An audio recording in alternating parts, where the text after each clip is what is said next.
Bonjour, voici le corrigé de la fiche étude du signe d'une fonction affine. Donc nous prenons une fonction affine, f de x est égal à 2x moins 3, donc ça veut dire ici que le coefficient directeur vaut m égale 2 et l'ordonnée à l'origine p égale 3. Donc dans un premier temps, vous devez compléter le tableau de valeurs. Donc pour x égale à 0, donc vous remplacez x par 0 dans l'expression, ce qui fait 2 fois 0 moins 3, ce qui donne moins 3. Vous remplacez x par 1, donc ce qui donne 2 fois 1 moins 3 donne moins 1, etc. pour les autres. Donc ce qui m'intéresse ici sur cette fiche, c'est de regarder le signe des images.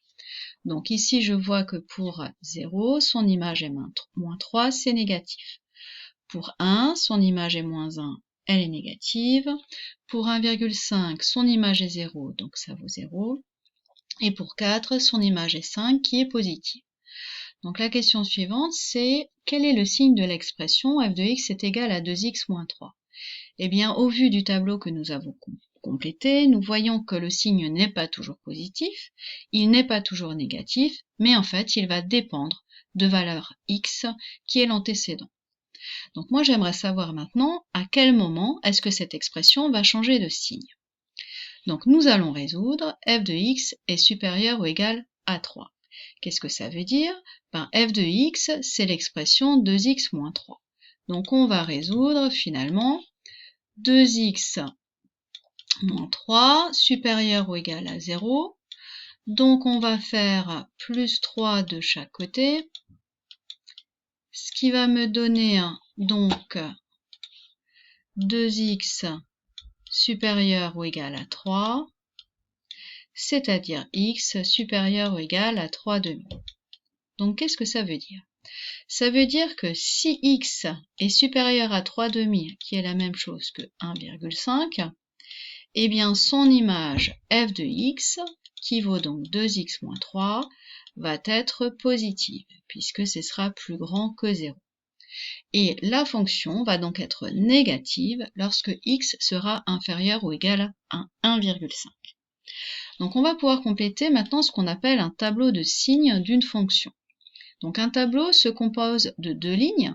La première ligne sur laquelle vous mettez les antécédents et la deuxième ligne sur laquelle vous mettez les images. Donc les antécédents vont de moins l'infini jusqu'à plus l'infini et on n'y met que les valeurs particulières. Ici on va y mettre que 3 demi, c'est-à-dire la valeur 1,5 pour laquelle la fonction va changer de signe comme on l'a vu dans l'équation précédente. Donc on a vu que si x est inférieur à 3 demi, la fonction sera négative. Donc on va mettre un signe moins ici, entre le moins l'infini et le 3 demi. En 3 demi, l'expression est nulle, donc on met un 0 dessous le 3 demi. Et entre 3 demi et plus infini, l'expression est positive, donc on met un signe plus. Alors, quelle est l'interprétation graphique que l'on peut faire de ça? C'est que déjà on va tracer donc cette fonction affine, son ordonnée à l'origine donc c'est moins 3, donc ça passe par 0, moins 3, et nous avons donc une pente qui est de 3, c'est-à-dire que si je me déplace d'une unité, je vais monter de 3 unités. Donc voilà sa représentation, et moi ce qui m'intéresse c'est de savoir à quel moment f de x, c'est-à-dire les images, sont positives ou négatives. Donc au-dessus de l'axe dx, donc l'image est ici positive, en dessous de l'axe, l'image est négative. Et maintenant regardons les antécédents qui correspondent.